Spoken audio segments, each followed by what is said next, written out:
بسم اللہ الرحمن الرحیم۔ میرا آج کا واقعہ جنید بغدادی کے بارے میں ہے۔ حضرت جنید بغدادی رحمۃ اللہ فرماتے تھے کہ مجھے ایک عورت نے توحید سکھا دی۔ کسی نے پوچھا کہ حضرت وہ کیسے؟ فرمانے لگے کہ میرے پاس ایک عورت آئی جو پردے میں تھی۔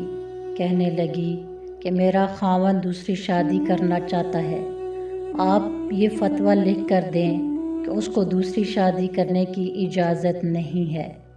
انہوں نے سمجھایا کہ اللہ کی بندی، اگر وہ اپنی ضرورت کے تحت دوسری شادی کرنا چاہتا ہے تو شریعت نے 4 تک کی اجازت دی ہے، میں کیسے لکھ کے دے سکتا ہوں؟ فرماتے ہیں کہ جب میں نے یہ کہا تو اس عورت نے ٹھنڈی سانس لی اور کہنے لگی کہ حضرت، شریعت کا حکم رستے میں رکاوٹ ہے، ورنہ اگر اجازت ہوتی اور میں آپ کے سامنے چہرہ کھول دیتی اور آپ میرے حسن و جمال کو دیکھتے تو آپ اس بات کو لکھنے پر مجبور ہو جاتے کہ جس کی بیوی اتنی خوبصورت ہو اس کو دوسری شادی کرنے کی اجازت نہیں۔